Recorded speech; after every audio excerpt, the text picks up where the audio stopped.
I am Bill Chu. I am the director of MSU Wesley. I am the future church, and I am the present church. And I am thrilled that you are all here to join us today as we celebrate the work that you have been doing along with Emma in helping to raise funds and awareness and people's conscience around this issue of malaria and global health. I am excited that you have joined us to celebrate the work we have done already together, because you have joined Wesley in their work. Because they are not only the future church, but they're the present church, and they are working to transform the world one disciple at a time. Not just tomorrow, but today. The Wesley Foundation is the United Methodist presence on secular campuses such as Michigan State University, such as Grand Valley State, such as Western Michigan, such as Central, and Ferris. Thanks, don't forget Ferris. And even Ann Arbor. And actually, in Oakland, we got a new one starting up at Oakland, so I'm excited about that as well. So we are there on campus, and we engage students, and we bring folks into the life of the church. But we not only that, but we connect students to local churches even now. And part of that mission has been to, we passed out these green cards to all of our members at annual conference, and you might have filled these green cards out thinking that you were going to adopt a student on a college campus. If you thought that, you had it all backwards. In fact, we want to serve you. I know it's easy to start thinking of young adults and college students as folks who are always asking you for money and folks who you serve. But the truth is, these folks are ones who serve the annual conference. These folks are ones who serve the local parish. These folks are ones who serve your neighbors, who serve you. And not just tomorrow, but today. We are working for transformation, and we want to have you be a part of it. And so when you have filled out these cards, we have adopted you. And we will be praying for you. And we will be in contact with you. And when you say, oh, well, I have trouble in terms of thinking about how we inspire our next generation, then we will conference with you and visit with you on that issue. Or we're trying to start a praise band in our community when we can come and invite our ideas. Or even if it's just a matter of we're trying to do our traditional services in more authentic ways, we can help with that too. Perhaps it's your gardens, your community gardens that you need help with. Those are the kinds of things that we are interested in. You may also have students who are about to attend some of the campuses where we are located. If you do, please let us know so that we can contact those students. Many of those students you knew from when they were born and when they were baptized in your church, and you made promises to be there for them, to be the family of God for them, and raise them up in the faith. And Wesley is an extension of that promise, friends. It's your way of being present to those students that you pledged over their baptismal fount. It's your way of being there on the campuses. So fill out these cards, and if you haven't seen these cards, check with your pastor if you know the student and say, Pastor, fill out the card and make sure that Charlie and Lisa and Greg and Christine and Bill know about our students that are attending those schools. We are engaged in ways, in mission that transforms the world, and global health is a big part of that. Many of our students that have been engaged in mission and ministry throughout their time connected to Wesley and going into the future as they graduate from school and go out into the field have been inspired by the Holy Spirit to engage in those passions and those missions to transform the world and be engaged in global health. And now I'd like to introduce two students, Rebecca and Chelsea, and they're going to share their stories.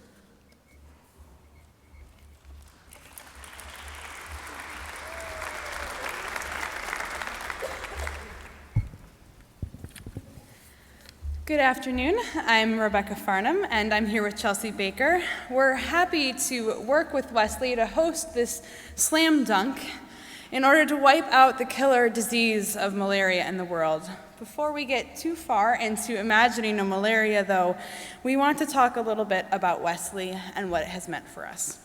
Some of you may be wondering, what is Wesley? We are the United Methodist Church on campus, making disciples of Jesus Christ for the transformation of the world from our universities. And with the rest of you, we have been exploring the 4 focus areas during the past quadrennium.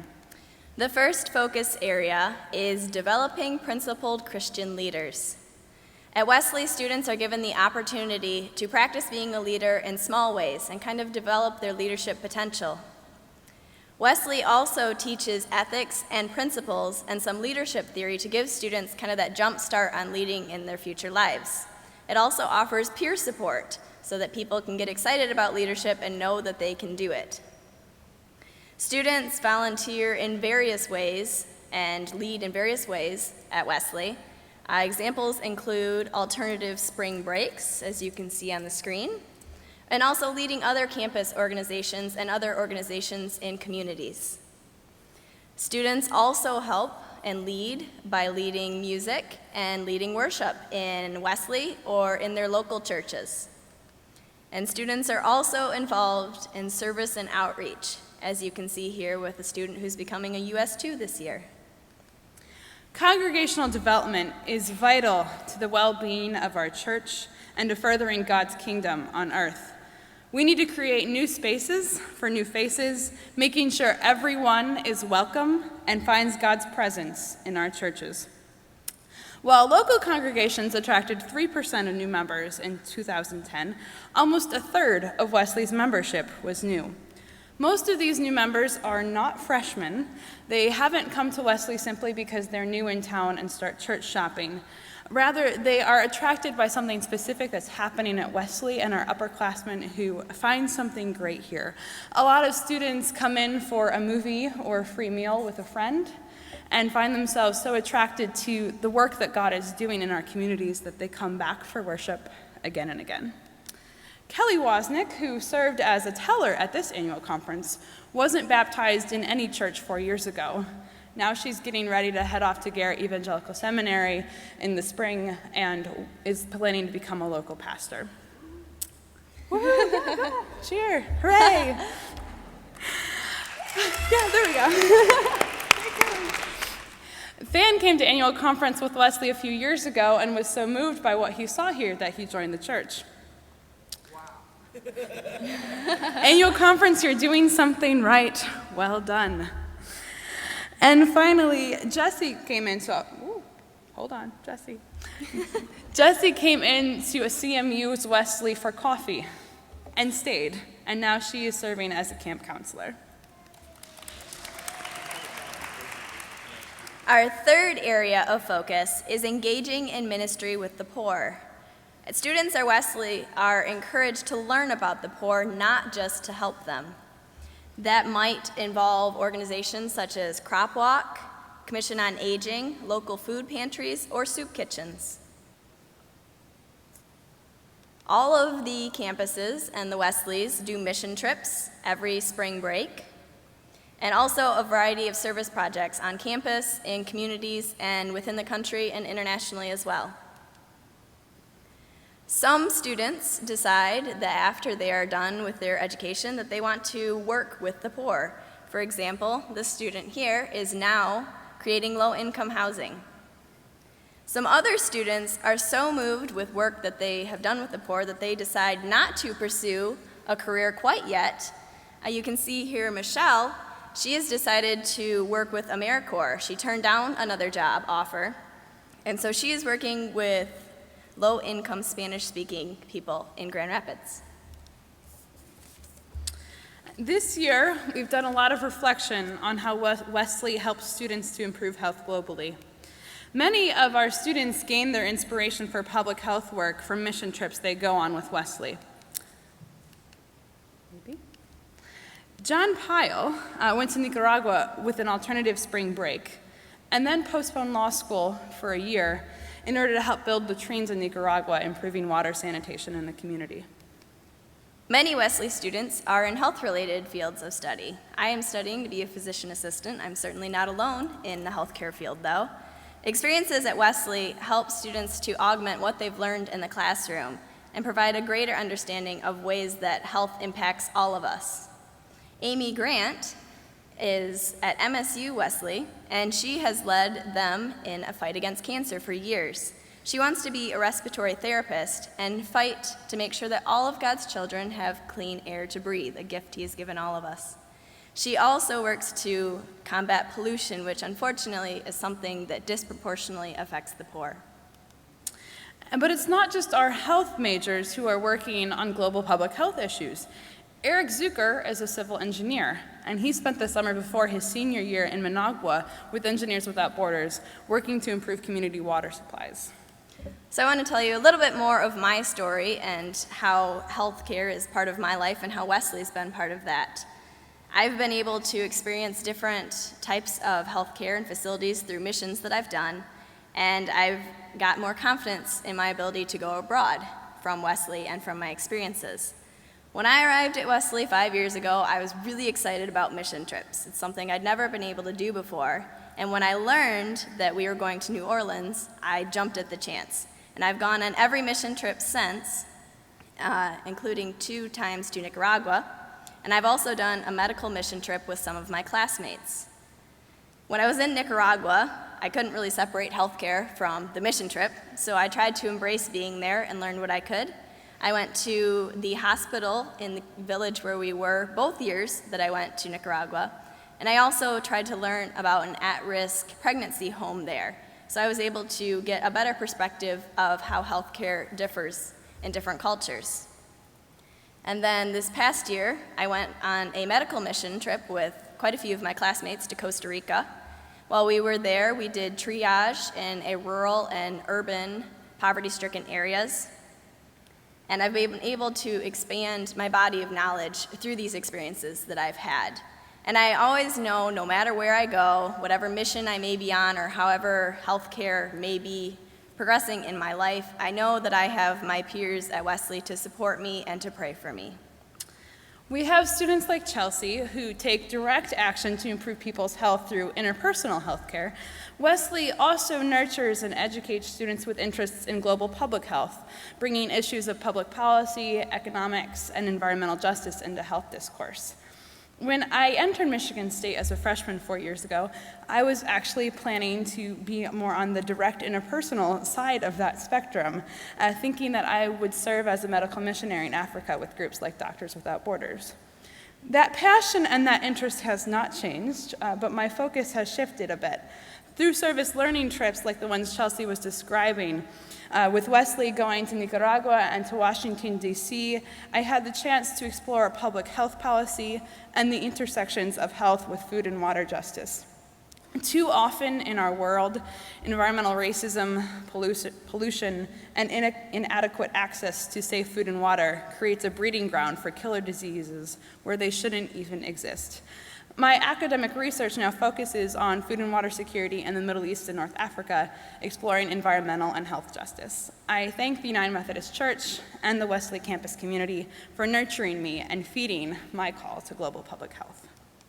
So Wesley is the United Methodist campus community. We hope that we will let you know about students in your churches who are graduating high school and moving on to college in the next year or two. There are the white and green cards at the front and the back. Please take a few moments to fill those out. Also, don't forget that we want to adopt you and your churches. We want to reach out to the congregations in the areas where we are and learn more about the people who help support us financially and spiritually as well. So make sure you grab the cards if you are interested, and please think about being adopted. Thank you all.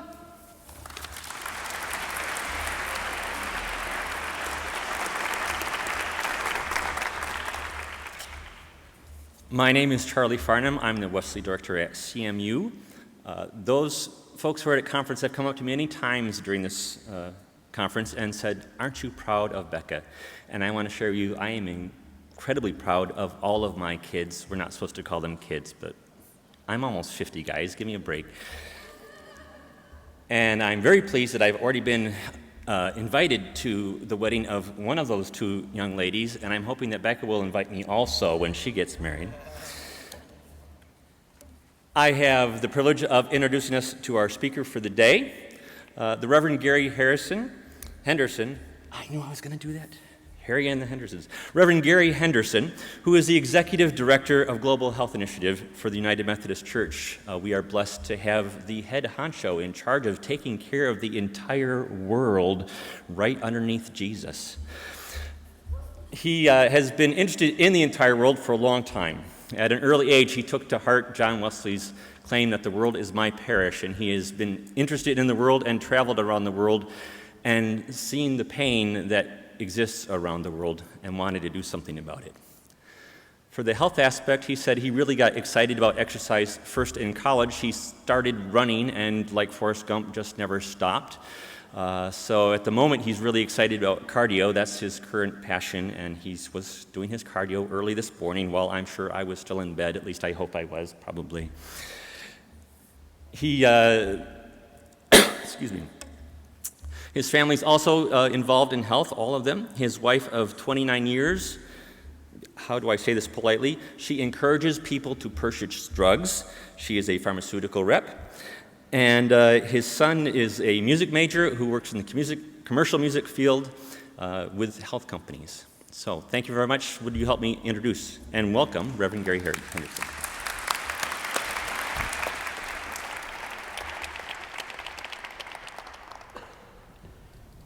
I want to thank you for the opportunity to be with you this afternoon, I think it is. Let me just take care of this really quickly.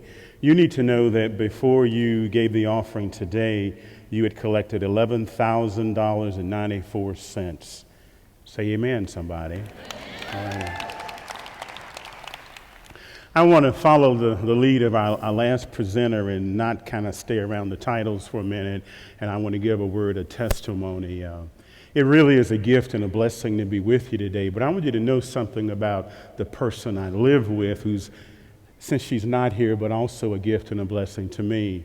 On July 2nd, we will celebrate 29 years of married life, and she's still my best friend. That's a good word. But she has these weird kind of habits that I have been the benefactor of. Here recently, in the last couple of years, when it's dinner time, she's this amazing cook, and I always look forward to the food. She measures my food.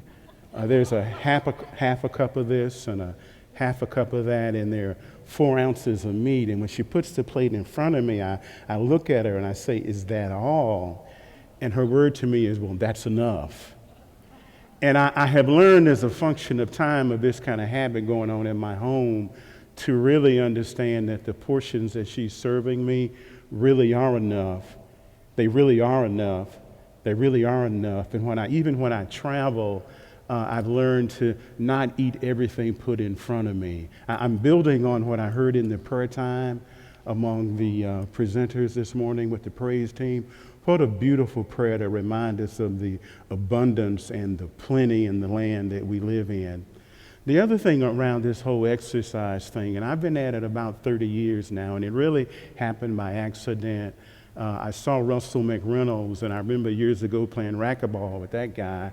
Don't do racquetball much anymore, but between cycling and swimming and weightlifting and you name it, we've kind of been around the barn. But that really has been a place of blessing for me as I appreciate that we really are fearfully and wonderfully made.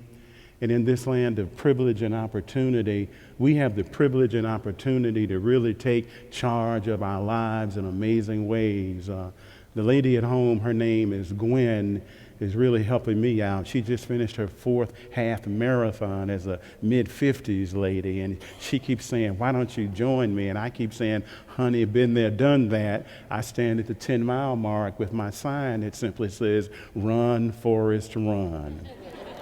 I just want you to know, as young and old, that there's so much we can do to connect the dots around this whole theme of health and wholeness as we understand that our bodies really are the temple of God.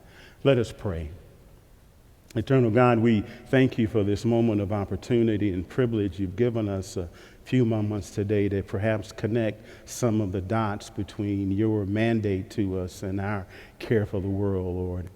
Help us simply to be available to you, we ask in the great name of Jesus. Amen. I've been looking at the first letter of the book of Corinthians, and Campola mentioned Paul, and it's actually a Pauline letter. It's the 12th letter, and around that 12th chapter, he begins this image of the body. And he talks about the hand and the foot, the ears and the eyes, and these connections that he paints the picture of these connections that the hand really can't say to the foot that I have no need of you, and it kind of goes around. As I kind of looked at that story, and I hope it's a familiar story to you, you see the sense in which there is a interconnectedness in the physical body. I want to say to you today, my brothers and sisters, that there's also an interconnectedness in the spiritual body. There's a way in which we are bound together that is really a God moment for those of us who are Christians.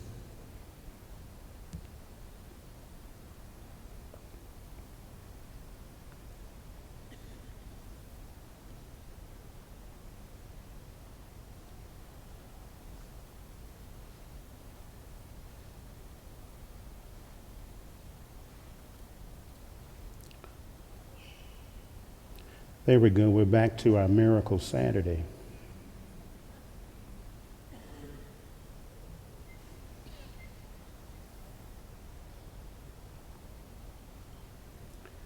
As we understand the connections between the body, I also want us to understand that there comes a place where the rubber must hit the road. I understand as I read that text intellectually and understand it spiritually that it has applications. But it also has application as we're gathered in this auditorium today. The presenter mentioned that I've come to the place of believing that I really am a global citizen. It really was born out of a lot of opportunities for travel, waking up one day and kind of recognizing that I'd become a global citizen, but I began to believe as though I lived in Mayberry every day, if you can kind of get that picture. But even as I identify with Charles and John Wesley in particular, around this whole Wesleyan notion of the world as our parish, I want you to know that I really am a country boy from Mississippi. And I want to prove it because one of the things I like to do is to walk around without socks on in my bare feet. Does anybody like to do that in the room? And I have learned in the midst of a lot of travel to judge a hotel. When I say judge it, to judge whether I'm going to stay there or not tonight is to whether or not I feel comfortable taking my shoes off.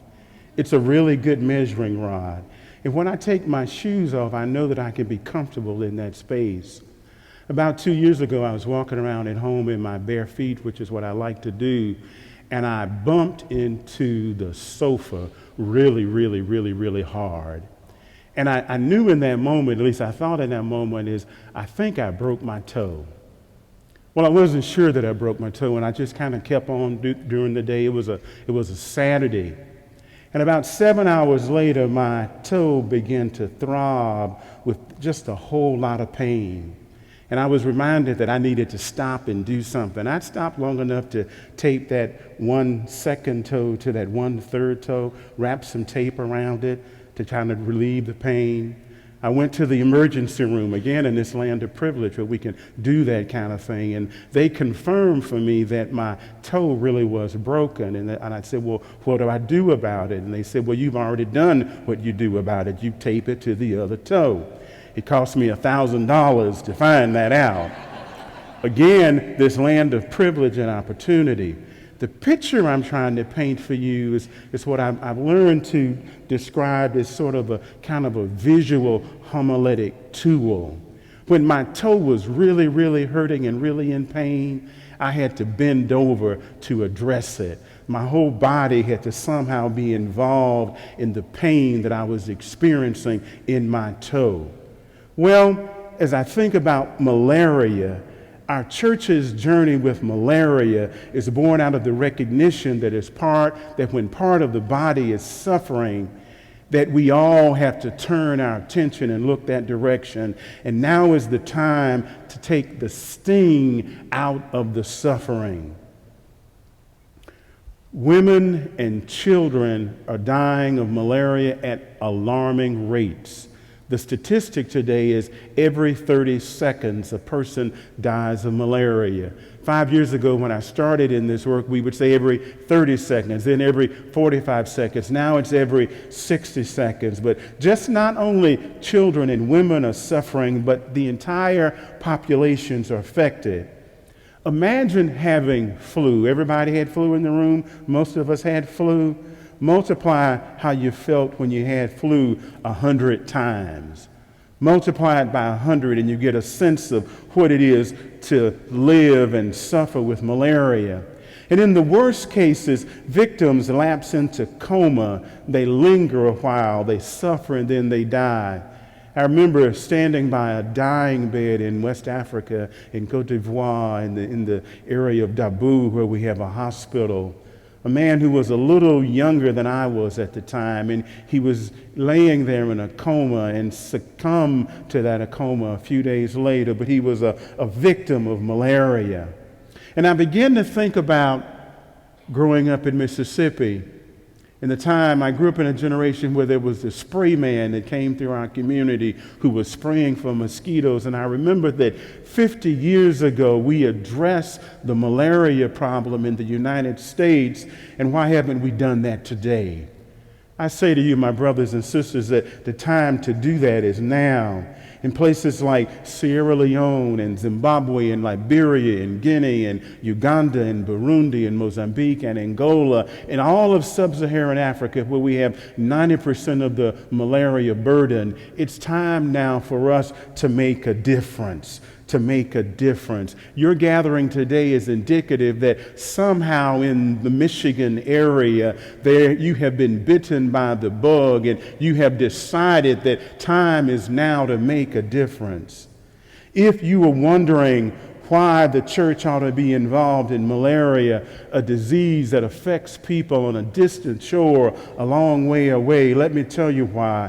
I believe it is really part of the plan of God. It is born out of the recognition that we serve a God who is really able to do immeasurably more than we can ask or imagine.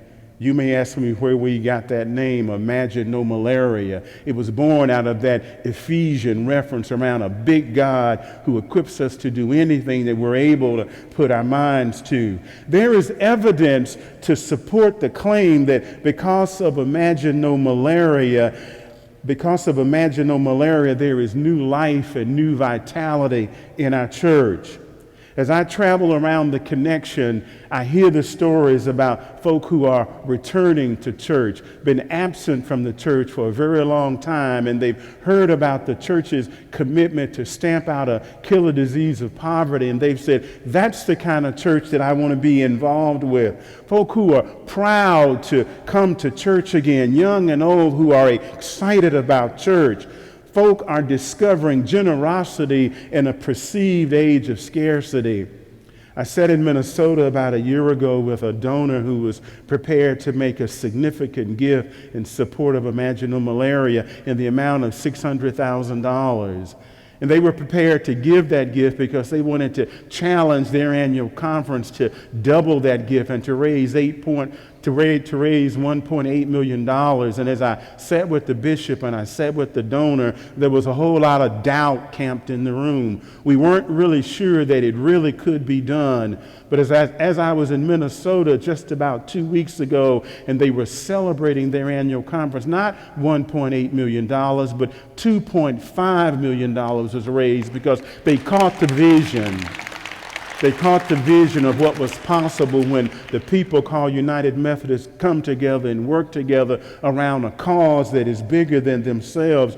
I believe with Imagine No Malaria, congregations are rescued from navel gazing. Do you understand what I mean when I say navel gazing? I've tried this out by myself at home. If you look down for a minute at your navel, if you can imagine where your navel is. Just kind of focus on it for a moment if you can. And if you're able to focus on that, you'll understand that there's not much that you can see around you. And when we are a people who concentrate on navel gazing, we miss out on our brothers and sisters in community. We miss out on a very big world. I don't understand the xenophobia in the land. And by that I mean this fear of stranger and this fear of neighbor, because I've been all over the world, 6 continents, probably 70 countries, and I've yet to meet a person that I don't like. Yes, they speak different languages. Yes, they have different customs and habits and environments, but the world is full of beautiful, beautiful people. Imaginal Malaria helps us to look up and to look out and to see the big world and the people called United Methodists. My colleague from UMCOR, Shannon Trilly, was here earlier, and sometimes when Shannon and I travel together, I tell the story of being in Africa on the paved road, and maybe you can go with me with this image of the paved road. And when the paved road runs out, there's that dirt road. And then when the dirt road runs out, there's a path. And then where's a path, there's no road. And some countries it's completely desolate. But what I've discovered that when the road runs out and it seems that there's nothing else left at all, I have discovered the cross and the flame, the symbol of our church. And I've been reminded of how wide and vast is our reach because we care. Disciples are being made for the transformation of the world because of imaginal malaria. I've stopped by, my brothers and sisters, to encourage you in your work. I'm encouraged to know that you have been excited about this cause. I'm encouraged to know that you're here today to do some slam dunking. I'm not going to try to do a dunk today. I've decided that I'm probably a little bit older and maybe too old to do that. Russell, I'll pass that on to you today, if I may, brother. I think you're still brave enough to try that. But as you prepare to slam dunk today, I pray that it will be a slam dunk for malaria. And know that in your fundraising efforts here, no matter the amount, you are literally saving and transforming lives. That the world is a different place and a bigger place and a more whole place because you care. I hear Jesus speaking in the Gospels when he says, I have come that you might have life and to have it abundantly. Thanks be to God for your efforts. Amen.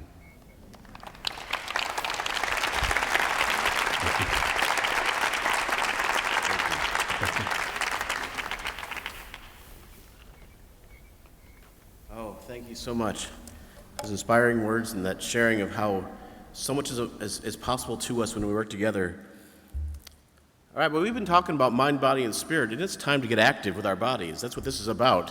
This is about to get out and be active, and we have a number of fantastic and wonderful things planned for you between now and 3:30 when we got to clear out the space. So I want to run down the list of where things are. It's going to be pretty obvious when things start running, but I want to tell you where things are so you can kind of plan your route. You're free to go to the places where the activities are throughout the time we have. Don't feel like you have to commit to one space and spend all the time there. So amazingly, there are 2 full court basketball courts behind where those stacked bleachers are. So up on the upper level, there are 2 courts. And on this side, behind 205, we're having a basketball fundamentals clinic being run up there. So you want to learn the game, learn the skills to play the game, that's the place to head. If you want to enjoy a lively game of lightning, or otherwise known as knockdown, a free throw shooting kind of game, that's going to be up there at the hoop behind 207. Up here behind 219, we've arranged for the DSs and the representatives to play a game of nets, which is like horse, but with NETS as the goal. So if you want to root on the participants there and see how that goes and see who's the better shooter out of the cabinet and friends, that's happening up there. And then in the back part of that court at 217 is a place to shoot free throws and work on your skills there. On this level, on this floor here, we got 4 square happening back at 106. Hula hoops up here at 114. Zumba up here in front of the stage. A wonderful game, low energy game called Happy Fun Ball happening over here at 104. There's children's activities happening back at 108. And there's massages available through that door, past the men's bathroom, and to the right where the fireside is. And a few of you will be able to take advantage of a massage this afternoon. I have to tell you, sadly, that our hopes to have a self-defense training station has fallen through. The people who are going to lead that for us are ill and couldn't be here this afternoon. So those are your options. We're going to spend some time. There's going to be music playing. There'll be people doing all kinds of great things, so enjoy. I want to remind you that there's cards here to respond to us in the different ways for prayer and for letting us know who your students are. They're here in the front and in the back table by 110. And also, if you brought money to add to that $11,000 that we've already raised before this morning's offering, so if that was before today, we've raised $11,000 already towards this. So the monies that you may have brought from your church as part of this that you didn't give to the offering today, there's folks by the back entrances who will take those donations. So are we ready? All right. God be with you. Slam dunk.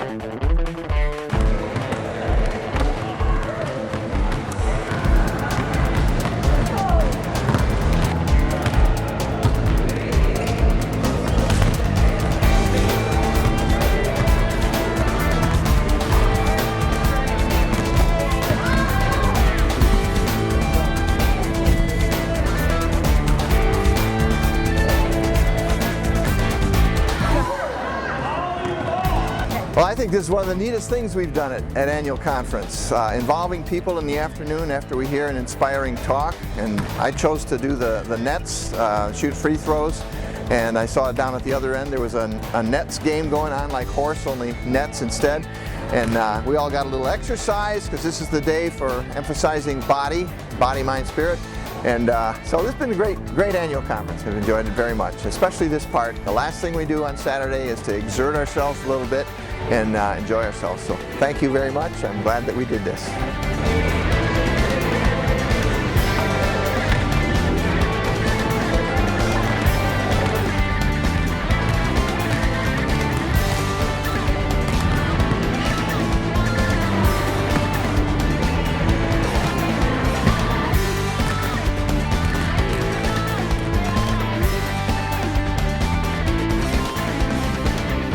There was such amazing creativity in West Michigan as they moved to the slam dunk section of the program.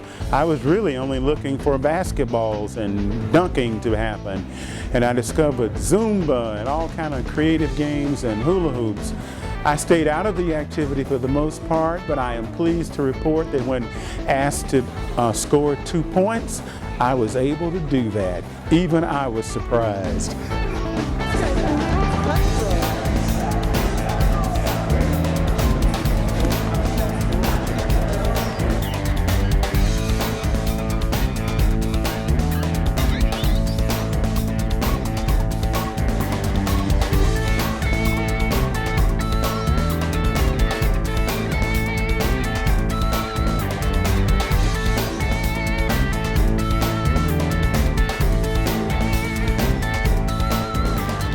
I'm really excited to be in West Michigan, but I want the West Michigan Annual Conference to know what your sister annual conference did during their session just recently.